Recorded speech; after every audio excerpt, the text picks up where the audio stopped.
11 is taking another shot at former Nebraska Congressman Jeff Fortenberry. A California jury previously convicted him of lying to the FBI, but an appeals court tossed the conviction. Brian Mastry joins us live in the studio to explain what's changed. Aaron, in December, the Ninth U.S. Circuit Court of Appeals overturned the conviction of former Nebraska Congressman Jeff Fortenberry, not on the merits of the case, but on where the trial was held. The appeals court ruled that the case should have been tried where the alleged crimes happened, here in Nebraska or Washington, D.C., not in California where the fundraiser occurred.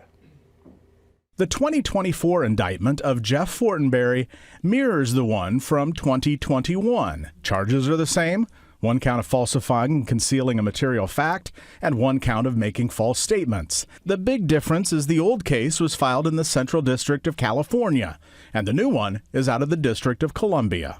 To be accused of this is extremely painful, and we are suffering greatly. That was the longtime congressman with his wife pleading to the public from his pickup hours before the first indictment. In 2022, a jury found him guilty. The conviction killed his career in public service.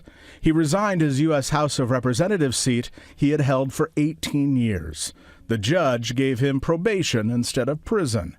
His spokesman tells 6 News by retrying the case in D.C., prosecutors have a vindictive obsession with destroying a good man's life. Well, this has all been traumatic, but we had to fight. All along, federal prosecutors have said the case would have never reached this point if Jeff Fortenberry would have simply returned the $30,000 raised in a campaign fundraiser. He gave me $30,000 in cash to give to your campaign. Witnesses told the jury in the first trial that the campaign cash was illegally funneled from a Nigerian billionaire. The indictment says that when the FBI asked Fortenberry about it here at his Lincoln home, he lied about it in the secretly recorded interview. Are you aware if Bocklini ever provided money to anyone to conduct conduit contributions? No, I'm not aware of that. And allegedly again at an interview in Washington, D.C.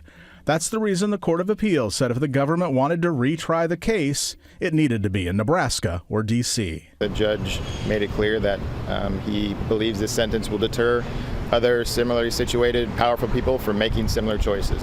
Fortenberry's team argues the case never should have been brought in the first place, and that the Fed should have better things to do than waste taxpayer dollars.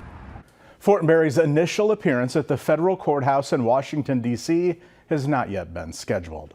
Live in the studio, Brian Mastry, 6 News.